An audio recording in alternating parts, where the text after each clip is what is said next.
Até hoje de manhã, irmãos, eu não tinha uma palavra para trazer para a igreja. E hoje de manhã, o Senhor falou comigo nessa palavra. Eu já vou ficar bem.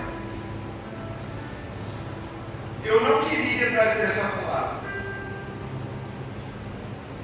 porque no momento parece que eu estou falando sobre mim.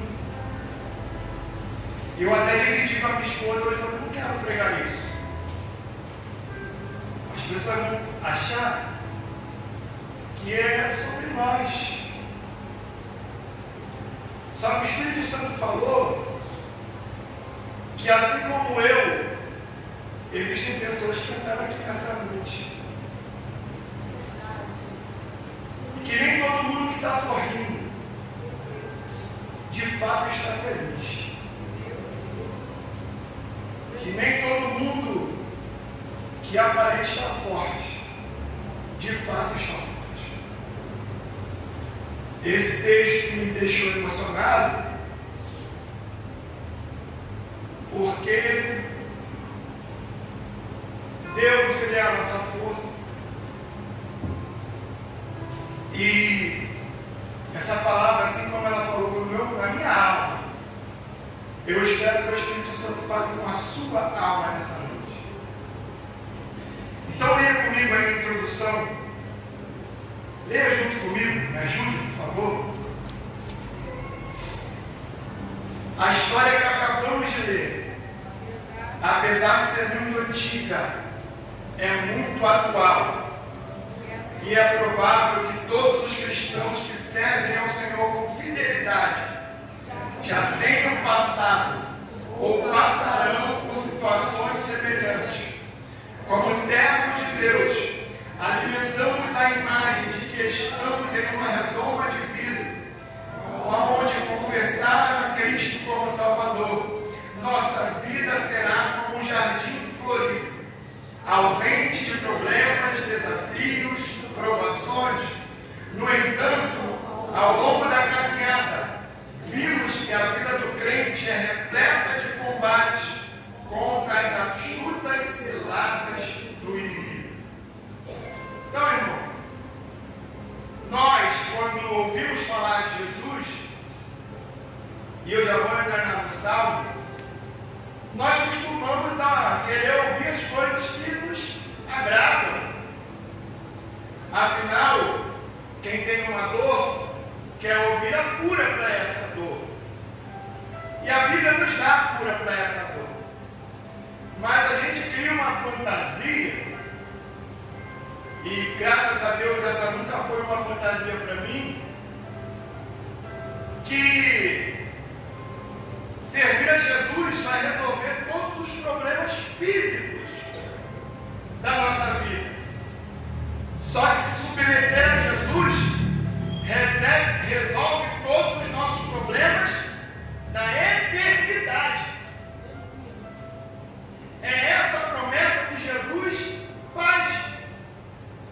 Que quem serve a Ele será salvo, e o problema da eternidade condenado está resolvido. Porém, Jesus não garante que os problemas da vida terrena todos serão solucionados do jeito que nós queremos.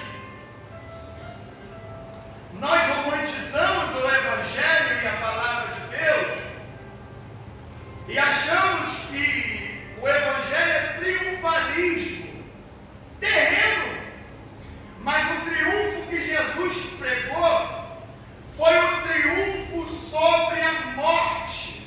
Ele tomou as chaves do inferno e venceu a morte. E é essa promessa que Jesus Cristo nos garante através do sacrifício na cruz do Calvário. Aleluia! Glória! E na nossa vida terrena, algumas vezes nós servimos a Jesus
Bíblia me garante que em Cristo eu sou mais do que vencedor.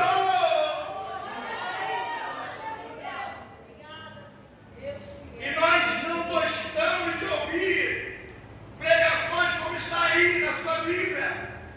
Em João 16, 36, 33, aonde a pregação de Jesus é: no mundo tereis aflições. A gente não quer ouvir. Quando a gente lê um versículo desse, a gente passa direto. Porque a gente quer ver a multiplicação dos pães. A gente quer ver os mares se abrindo, Rio Jordão se abrindo, muralha caindo, mas Jesus nos prepara o tempo todo para as frustrações e desafios terrenos.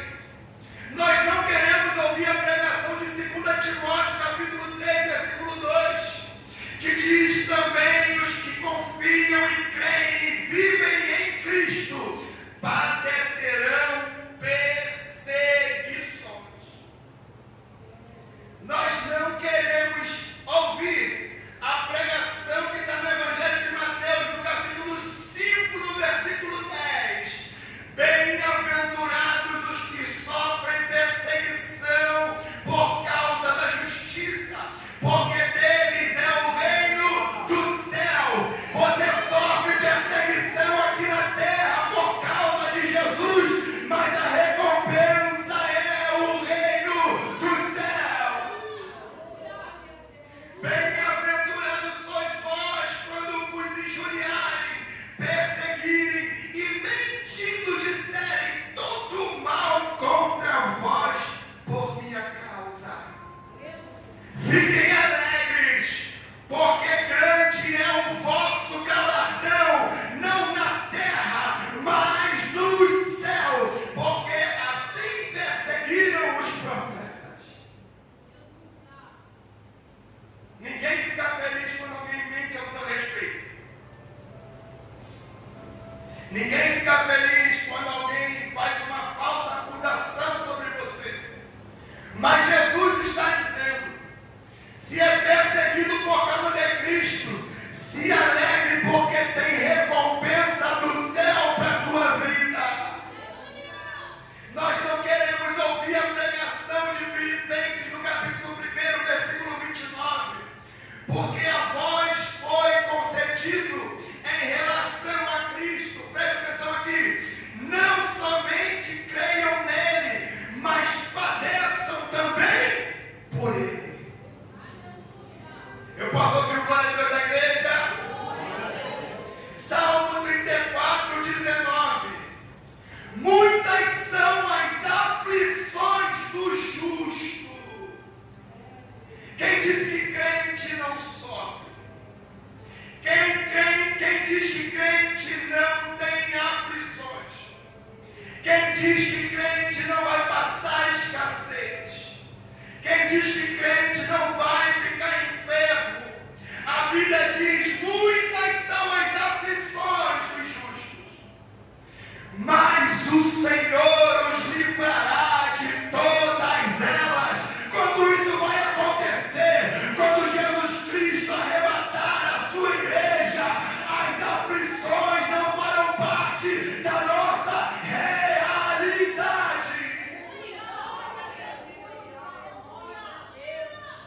E o que é que tem a ver isso com o Salmo 73? Nós vamos falar de Asaf. E o que acabamos de ler é que Asaf quase se desviou, porque ele comparou a vida do ímpio com a sua vida. Ele olhava para o ímpio e via o ímpio enriquecendo apesar da sua impiedade. Ele olhava para o ímpio e via o ímpio prosperando apesar da sua maldade. Ele via o ímpio crescer e parecer ser feliz apesar da sua maldade. Asaf entra em crise emocional,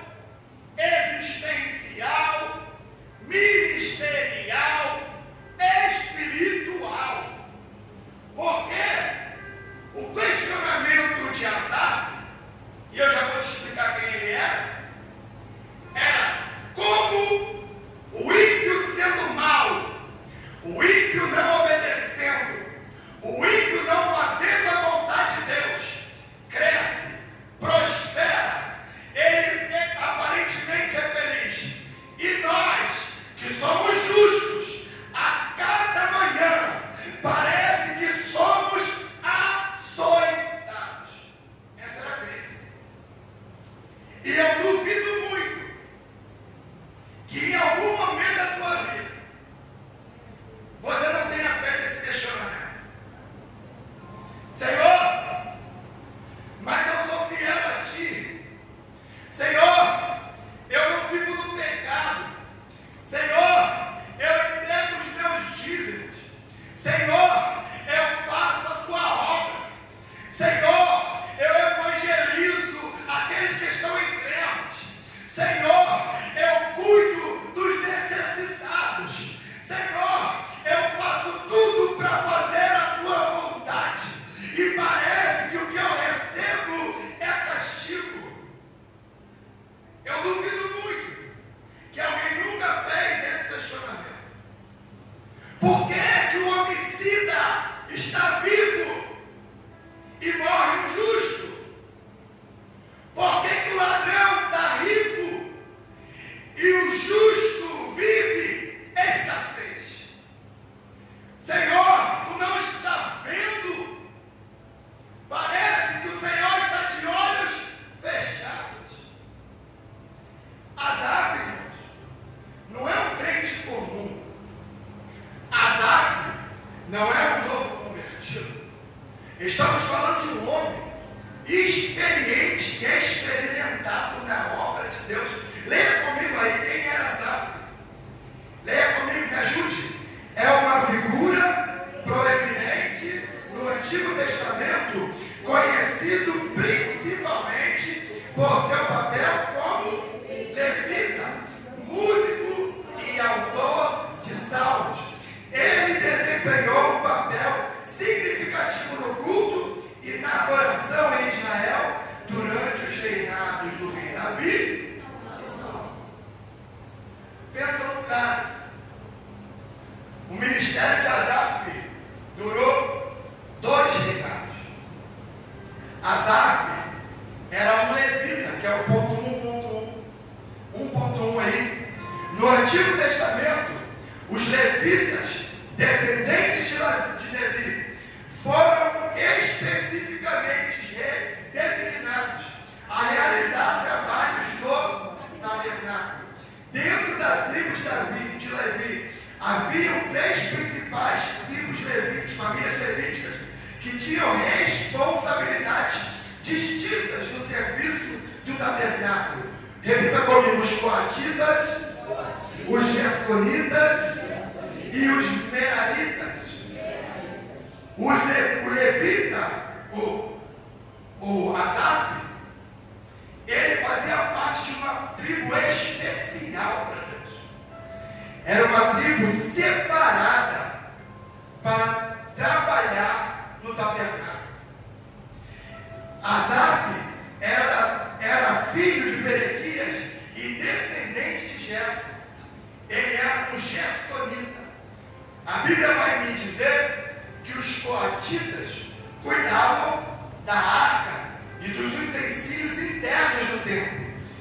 É por isso que, como preguei semana passada, quem carregou a arca nos ombros foram os coatitas.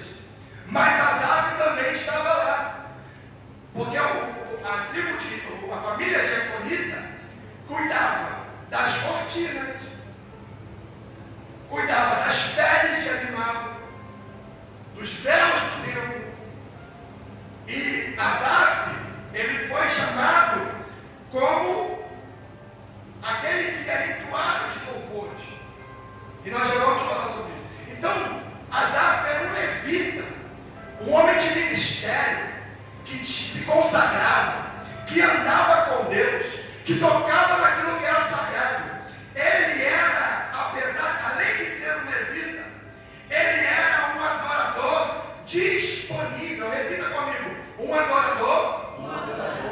disponível.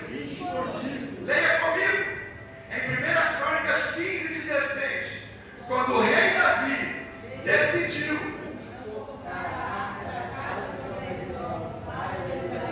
Asaf não tinha cargos ou posições.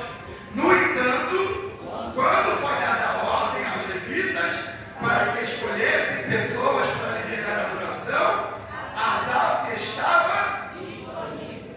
Então Asaf era um levita e um adorador disponível. Quando Davi foi transportar a arca da forma certa, os levitas aconselharam que separasse algumas pessoas para comandar o louvor. Asaf era um anônimo, diga comigo, um anônimo. Mas era um anônimo disponível.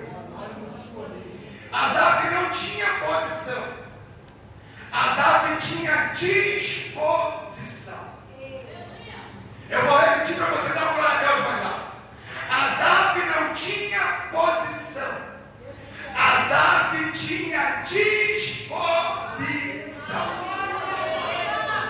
Asaf era um adorador disponível. Para o que chamasse ele estava disponível. Se fosse para estar na porta, estava disponível. Se fosse para limpar banheiro, estava disponível. Se fosse para pegar a palavra, estava disponível. Ele começou tocando pratos de metal. Vamos trazer para o dia de hoje? Era como se Asaf tivesse começado sendo baterista do culto. E é isso que me incomoda com os músicos, porque eles acham que a função deles é só emitir som e barulho. Mas Deus chamou os músicos da casa de Deus para serem adoradores. Começou tocando pratos. E pessoas que têm posição, às vezes não estão disponíveis.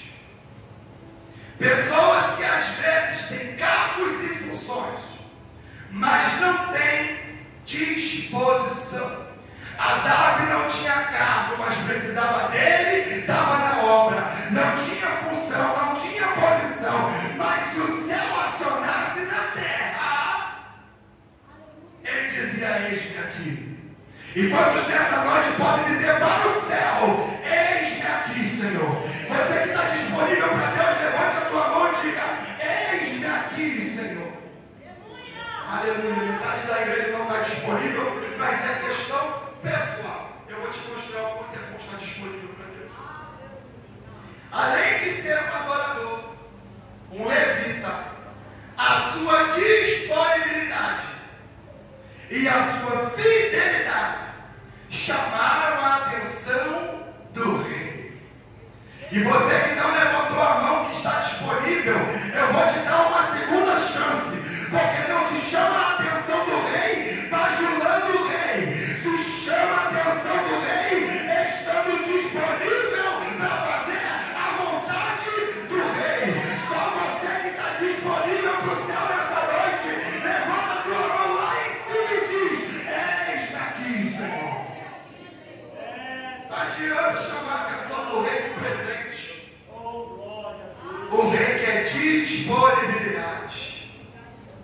Aleluia. Você pode glorificar? Leia comigo. Asaf não tinha posição de destaque inicialmente, mas a sua disposição em servir e a sua dedicação sincera foram reconhecidas pelo rei Davi. Ele foi elevado a uma posição de grande importância na adoração a Deus. Asaf, você vai ver que ele, de um baterista, de um batedor de pratos de metal, a sua disponibilidade entregue chamou a atenção de Davi de tal forma que Davi, o próprio rei, o ordena como líder do coro do templo. Alguém que era comum, mas disponível. Agora o rei o coloca numa posição de destaque. Alguém que era anônimo, quando é reconhecido pelo rei, agora está numa posição de liderança. O nome disso se chama honra. E Deus está querendo honrar algumas pessoas, mas a honra não chegou ainda, porque você ainda não está disponível para chamar a atenção do rei para a tua vida. Aleluia. Ele era um líder. Ele reinou no reino de Davi. E também, ele liderou no reino de Davi. E também liderou no reino de Salomão. A Bíblia vai dizer lá em 2 Crônicas, no capítulo 5, que Asaf não era um líder qualquer. Asaf era um líder avivado e cheio da presença de Deus. A Bíblia vai dizer no versículo, perdão, eu não anotei o versículo, está aqui, 2 Crônicas 5, 12 a 14. Olha o que a Bíblia diz acerca de Asaf. E aconteceu que quando eles uniformemente tocavam as trombetas e cantavam para fazerem ouvir uma só voz, bendizendo e louvando ao Senhor, e levantando eles a voz com trombetas, símbolos e outros instrumentos musicais, e louvando ao Senhor, dizendo: porque Ele é bom, porque a sua benignidade dura para sempre. Então a casa do Senhor se encheu de uma nuvem, a saber, a casa do Senhor, e os sacerdotes não podiam ficar de pé para ministrar por causa da glória, porque a glória do Senhor encheu a casa. Asaf era um regente cheio do poder de Deus, que quando comandava o louvor, o lugar estremecia e a glória de Deus tomava a casa e o povo só sabia adorar. E eu quero já te convidar agora a abrir a tua boca e glorificar o nome do Senhor, porque enquanto juntos eles glorificavam a Deus, a glória tomava a casa de poder, e Deus quer encher essa casa de glória. Adora o nome dele, glorifica o nome dele, desfaz essa cara de limão e começa a adorar.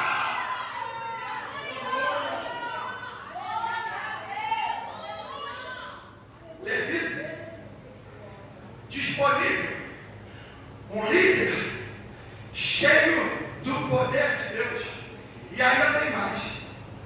A Bíblia vai dizer em 2 Crônicas, no capítulo 29, no verso 30, que Asaf é descrito como um profeta. Pensa no homem completo. Pensa no homem cheio de Deus. Leia comigo. Asaf é descrito como um profeta, indicando que recebia revelações divinas.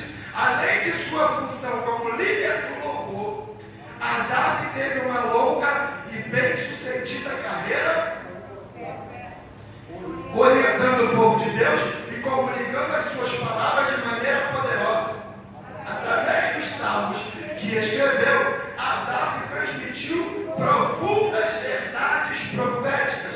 Seu cântico não apenas lideraram a adoração, mas também comunicavam a vontade de Deus e chamavam o seu povo ao arrependimento e à justiça.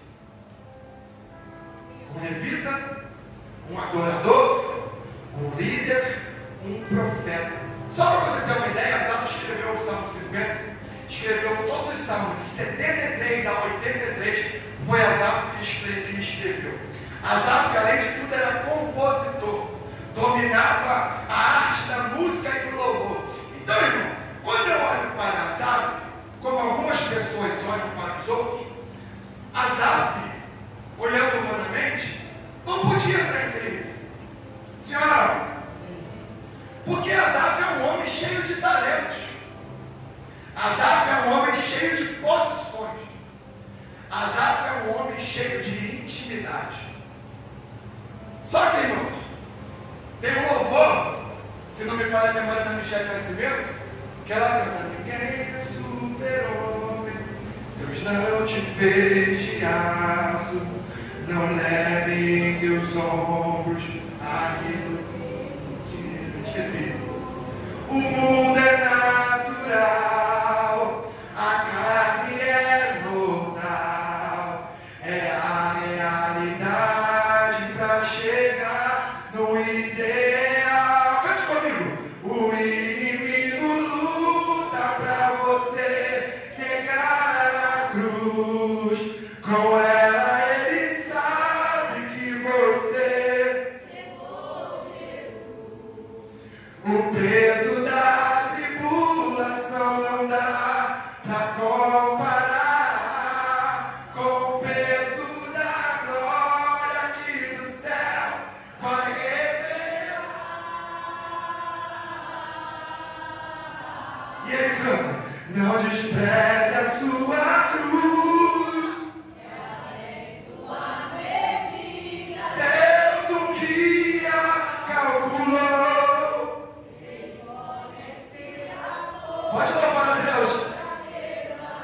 De um pecador no Calvário declarou, pelo sangue de Jesus, para o mundo seu valor. Essa é sua cruz, ela tem sua medida. Aleluia. Você pode adorar a Deus? Você não precisa ser forte o tempo todo.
uma crise ministerial.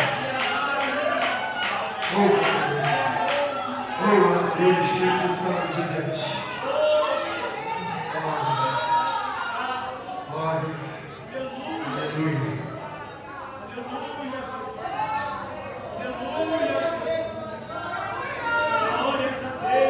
A crise mostra que mesmo os ministros mais fiéis, estou falando de azar, irmão, mesmo os ministros mais fiéis também passam por crises. Mas o bom é que passam em crise, não ficam na crise. Essa crise vai passar. Essa crise vai passar.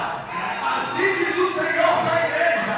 É para passar, não é para ficar. É temporário, não é aleluia. Vai passar.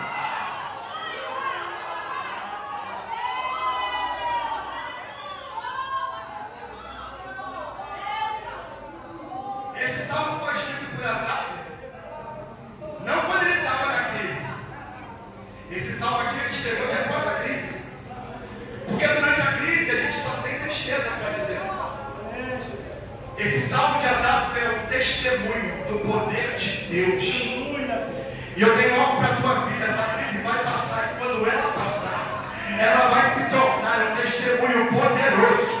E outras almas serão impactadas e terão respostas a partir das tuas experiências de vida.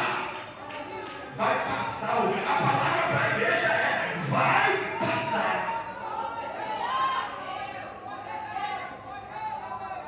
Leia comigo aí. Já até me perdi. O motivo da crise, o principal erro de Asaf, conforme expresso no Salmo 73, foi permitir que a comparação de vida do servo do Senhor com a vida do ímpio produzisse inveja. Diga comigo, inveja. Diga comigo, amargura em relação à prosperidade dos ímpios, obscurecendo a sua perspectiva espiritual. Ele quase se desviou ao focar nas aparências externas e não na aparente injustiça, questionando a bondade e a justiça de Deus. Asaf teve inveja. E sabe qual é a definição para inveja? Inveja, no literal, na tradução do dicionário, é alguém que deseja não algo igual de alguém. Ele quer o que alguém tem. Essa é a tradução literal.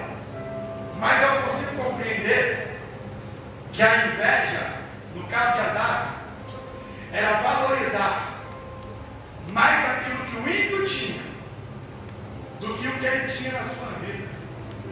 Olha os motivos que ele tem. Não está escrito na sua apostila, porque ele está na cabeça fácil. Mas Asaf está valorizando o que o ímpio tem e se esquecendo de olhar para o que ele tem. E o problema do crente é a comparação da vida cristã com a vida ímpia. Irmão, para o ímpio sempre vai ser mais fácil, porque ele pode fazer tudo. Se ele quiser roubar, ele rouba. Se ele quiser enganar, engana. Se ele quiser dar um jeitinho, ele faz.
Batista teve a sua cabeça regulada. Até hoje a gente não entende como é que um missionário como Paulo foi decapitado, afinal ele era tão santo. Até hoje nós não entendemos como Pedro, o pai, aquele que era o líder da igreja de Jerusalém, teve a sua morte de cruz. Como é que Pedro e esses homens? Porque o mundo, o crente ele vive a assolação na terra, mas para o crente há uma promessa, que haverá um tempo que toda lágrima se enxugará, que a enfermidade não terá mais poder sobre esse corpo imortal, que o inimigo não vai poder mais nos cirandar, porque agora nós habitaremos na presença de Deus.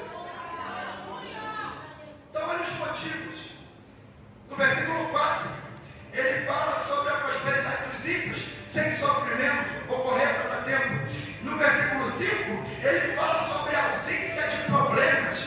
No versículo 6, ele fala sobre a arrogância e a violência dos ímpios. No versículo 7, ele fala dos corações cheios de maldade. No versículo 8, ele fala sobre maldade e opressão dos ímpios. No versículo 9, ele fala sobre o desprezo dos ímpios contra a soberania de Deus. No versículo 10, ele fala sobre a influência negativa dos ímpios sobre os outros. No versículo 11, os ímpios põem em dúvida a onisciência de Deus. E no versículo 12, ele questiona a vida de tranquilidade e aumento de riqueza. Ele está dizendo: o ímpio prospera, o ímpio cresce, o ímpio fala mal de Deus, o ímpio zomba de Deus, o ímpio põe em questão a onisciência de Deus, o ímpio cresce sem trabalho, o ímpio cresce sem sofrer. E olha o que ele vai dizer no versículo 14. Olha o que ele diz no versículo 13. Ele está tão angustiado, tão amargurado, que olha o que ele expõe no versículo 13 de Salmo 73. Na verdade que em vão eu tenho purificado meu coração e lavado as minhas mãos na inocência, porque todos os dias tenho sido afligido e castigado todas as manhãs. Vou traduzir. Diante do que eu olho para os ímpios, será que vale a pena ser fiel? Diante do que eu olho para os ímpios, será que vale a pena? Essa angústia foi tão grande que lá no versículo 21, Asaf vai dizer que o seu coração azedou, que ele ficou amargo e que ele sentia as dores nos rins. Aquela amargura emocional se tornou um problema físico. E tem um monte de gente doente na igreja, não só na mente, mas também no corpo físico, porque vive olhando para a vida do ímpio. O ímpio bebe e está tudo bem. Se eu falo um palavrão, Deus me pune. O ímpio faz o que quer e está tudo bem. E isso vai amargurando, vai esfriando na fé.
presença dele. Não, pelo amor de Deus, não se desvie da presença dele, porque o que tu tem é mais valioso do que o mundo pode te dar. A Bíblia vai dizer que nós temos um grande tesouro escondido num vaso de barro. É de barro, mas carrega a riqueza, carrega a presença do Espírito Santo de Deus. Você vale mais do que o mundo, a tua vida vale mais do que está no mundo. Como que vale mais a pena estar no mundo? Se Cristo morreu na cruz para nos tirar de lá. Então nessa noite vai libertar algumas mentes cativas que ora estão dentro da presença, mas olhando para o que o mundo oferece. Ora estão na presença, mas olhando de volta para o Egito.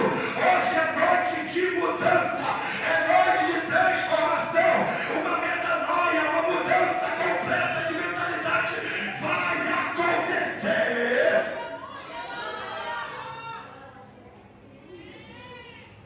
Ele pergunta: ainda vale ser fiel?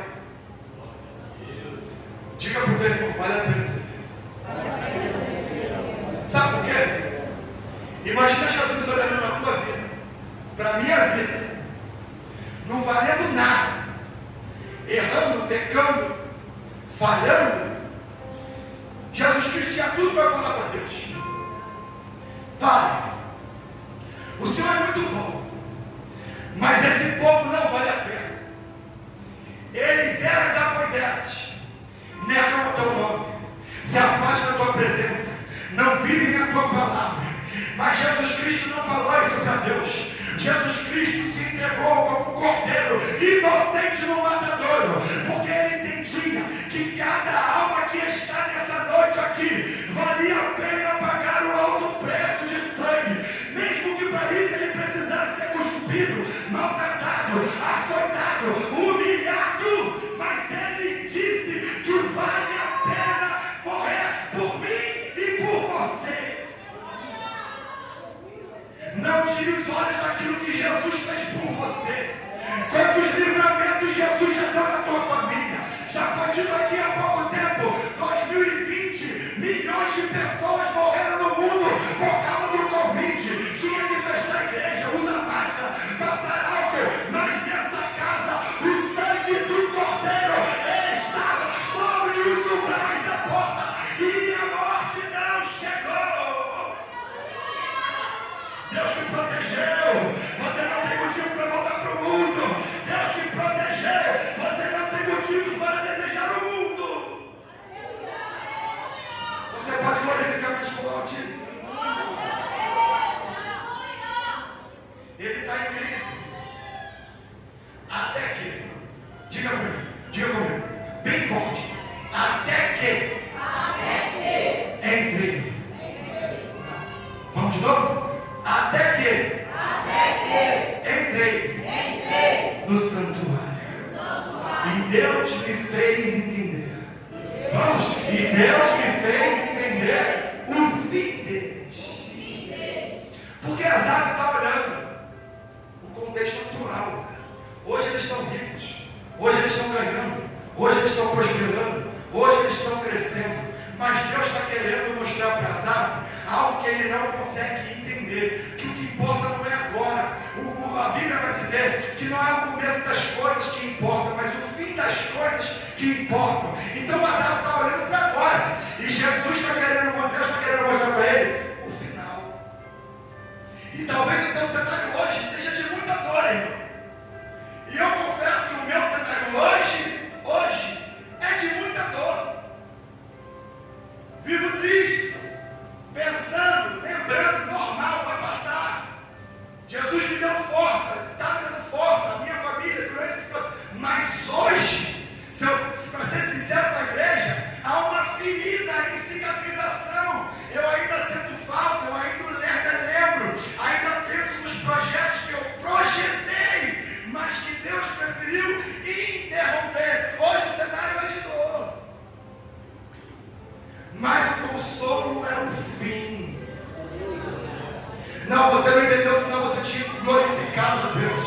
O que importa é o fim. Jesus Cristo vai voltar e eu vou ser salvo. A minha família vai ser salva. Você vai ser salvo. E todos nós nos encontraremos nas alturas com o nosso Senhor e Salvador. Aquele que partiu em Cristo, você vai encontrar Ele no céu. Até que Ele entre, até que eu entrei no santuário. Leia comigo, verso 6. No tempo de Asaf, essa é a última pregação do seminário. E Deus preparou algo especial para nossas vidas. Aleluia. E o tema, eu nem falei, o tema é restaurando a confiança em Deus. Tem gente aqui que perdeu a confiança em Deus. Tem gente aqui que perdeu a fé nos milagres, mas Deus nessa noite está restaurando a tua confiança nele. Ele está aumentando a tua fé nele. Até que eu entrei no templo. No tempo de Asaf, o santuário era um lugar de habitação de Deus. E onde ele se encontrava com o seu povo de uma forma especial. Era um lugar de adoração, reflexão, renovação espiritual. No santuário, Asaf teve acesso à palavra de Deus e às coisas espirituais que proporcionaram a ele uma nova visão mais clara e mais espiritual. Você veio aqui hoje, não sei como você chegou, mas você vai sair daqui com uma visão espiritual mais clara. Você está saindo daqui hoje com resposta, com cura, com avivamento para a tua vida. Asaf tinha todos os motivos nas contas dele, na matemática dele, não valia a pena. Mas a Bíblia diz que ele vai para o templo. E eu quero te dizer algo. Nos dias da tua crise, são os dias que você mais precisa estar na presença de Deus. No dia da tua maior tormenta, é o dia que você tem que estar mais perto do altar. Asaf está confuso. Asaf está em crise. Asaf está amargurado. Mas ele sabe que o consolo e a resposta para a vida dele está no altar. Não é se desviando, não é indo para longe, é o contrário, é se achegando, é se aproximando, porque é no altar que Deus libera poder, é no altar que Deus libera consolo, é no altar que Deus libera cura para a tua vida. Aleluia.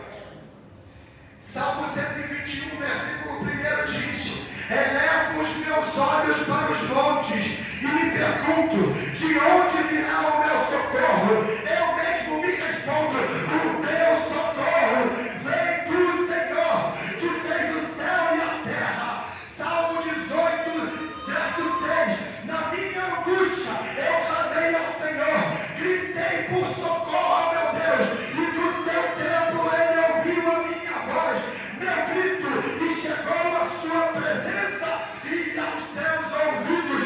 Salmo 107, verso 28: então na sua angústia clamaram ao Senhor, ele os livrou das suas tribulações, fez cessar a tempestade e as ondas se acalmaram, eles se alegraram com abundância e ele nos guiou até o porto seguro.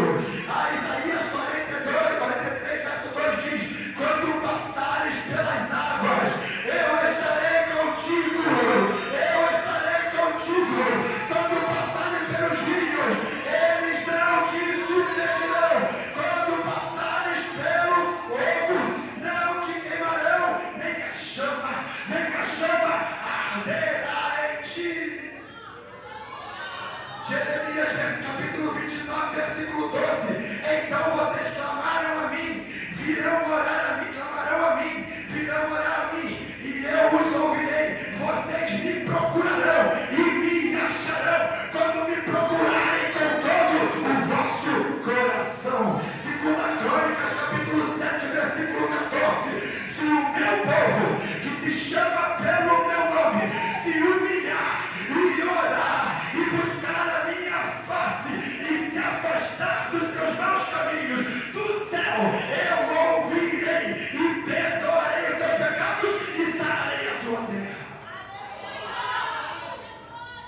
É no altar que tem resposta.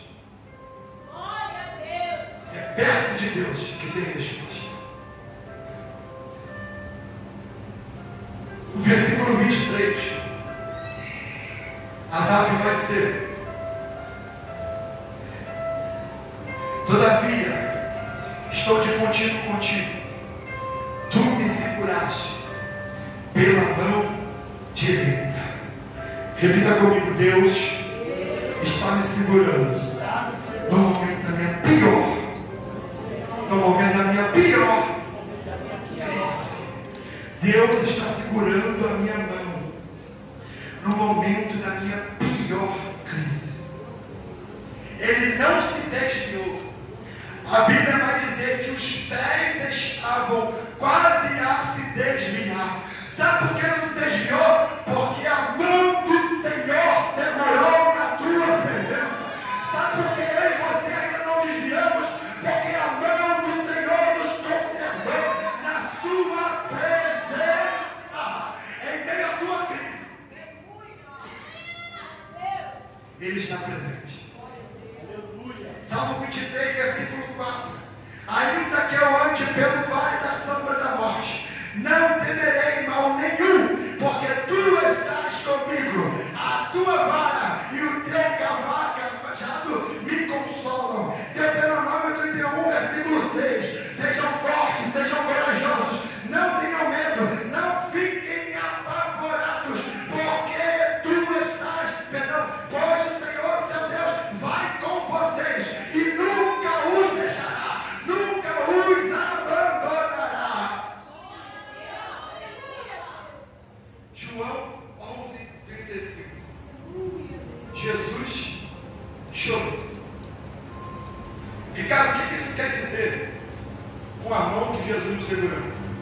Eu estava assistindo uma pregação da Camila Marques e a gente estava bem para baixo. E essa revelação é dela, né? É aquela história de Lázaro, quando Lázaro morre. Jesus vem depois de 4 dias. Elas encontram Jesus no meio do caminho e dizem: se tu estivesse aqui, o meu irmão, teu amigo, não teria morrido. Jesus olha para elas, as duas, e pergunta: onde ele está?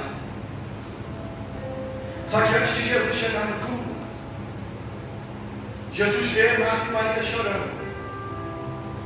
Jesus vê as pessoas chorando. E a Bíblia vai dizer que Jesus se moveu de íntima compaixão e Jesus chorou. E ela foi muito feliz quando ela disse que mais importante do que o milagre da ressurreição de Lázaro para a vida de Marta e Maria era saber que no momento mais intenso da vida delas, saber no momento mais triste da vida delas, Jesus estava ali pertinho, chorando as lágrimas delas, sofrendo na carne o que elas sofriam. Eu vou traduzir para a tua vida. Talvez você chegou aqui achando que estava sozinho nesse processo, achando que estava sozinho nessa crise, fazendo as contas se valia a pena continuar na presença de Jesus, achando que Ele tinha te abandonado.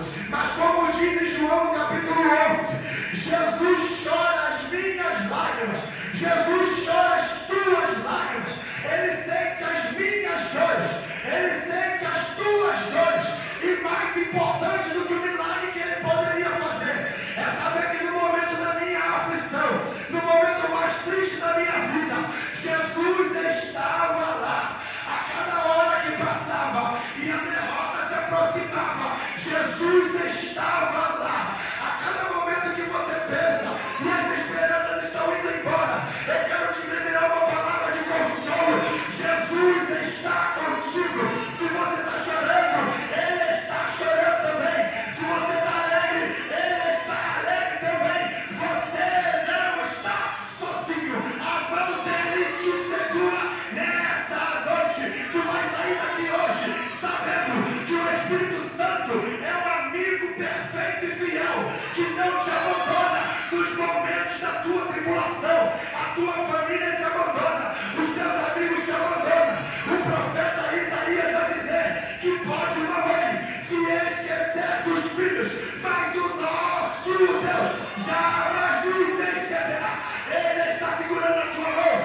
Versículo 25 e 26. Oh, glória a Deus, sinto a presença. Sabe o que ele vai dizer? Depois disso tudo, ele entra no tempo, Deus fala com ele, como Deus está falando contigo. E ele muda a concepção dele. Ele muda o pensamento. No começo ele começa pensando em desviar. E agora ele exclama em alta voz: a quem tenho eu no céu, senão a ti? E o que há na terra que eu possa desejar mais do que a ti? A minha carne e o meu coração desfalecem, mas Deus é a fortaleza do meu coração, e Ele é a minha porção e o meu alimento para sempre. Deus está tocando nessa noite o cântico da tua boca. Tu vai parar de reclamar, tu vai parar de olhar para trás, tu vai parar de expressar tristeza, e a partir de hoje eu libero uma palavra sobre a igreja, sobre a tua vida, há uma palavra de confiança. Jesus nessa noite vai aumentar a tua fé, tu vai aprender a esperar o inesperável, a crer no impossível, porque nessa noite Jesus está mudando mentalidade. Encerra. Agora encerra de verdade. Versículo 27. Pois eis que os que se distanciam de ti perecerão. Repita comigo: os que se distanciam de ti perecerão. Se desviam, apostatando, se desviam de ti. Mas para mim é bom, leia comigo, é bom me aproximar de Deus, pois pus a minha confiança no Senhor para anunciar todas as suas obras. Asaf percebeu que ele estava completamente errado. No momento de fraqueza, Deus entende, mas Deus espera o reconhecimento que nós estivemos errados a respeito dele. Se você chegou aqui achando que ele tarda, ele nunca tardou. Ele tem a hora certa de fazer. Se você acha que Deus falha, que Deus erra, a Bíblia diz que ele nunca errou e nunca vai errar. E que bom, irmãos, que eu e você, apesar das lutas, apesar das crises, apesar das provações, continuamos cada vez mais próximo dele. E para você que se distanciou dele, se desviou da presença dele, o convite do céu para você é: se aproxime de mim, porque no meio dessa crise sou eu que vou te dar força. Se aproxime de mim, porque nesse momento de tribulação sou eu que vou te manter de pé. E eu sei que eu já passei do meu horário 4 minutos, mas eu preciso nessa noite convidar você que se afastou do Senhor, que achou melhor ir para o caminho dos índios, que você venha aqui à frente, porque Deus quer reatar a comunhão contigo. E como esse texto, ele é principalmente, pode vir aqui na frente, pode vir aqui na frente, se coloque de pé a igreja, se coloque de pé toda a igreja. Você que calculou que viver no mundo é melhor, mas hoje, através dessa palavra, entendeu que o altar tem resposta. Você vem aqui à frente, que nós vamos orar pela tua vida. E essa palavra, irmão, não é para desviado somente, não é para quem está no mundo. Asaf era um ministro que quase se desviou, e eu e você temos muitas lutas, muitas perseguições, muitas dificuldades, e a nossa confiança em Deus às vezes é abalada. A nossa fé em Deus às vezes oscila. E para você que é crente, seja membro, seja obreiro, seja diácono, seja ministro, seja missionário, presbítero, pastor, eu quero te chamar aqui na frente, porque hoje sobre a igreja vai ser derramada uma confiança inabalável na presença de Deus. Ricardo, eu sou obreiro, em algum momento eu oscilei. Vem aqui na frente que eu quero orar por você. Ricardo, eu sou diácono, eu tenho vergonha. Asaf era líder do louvor de Israel e não teve vergonha de confessar diante do altar. Ricardo, mas eu sou missionária.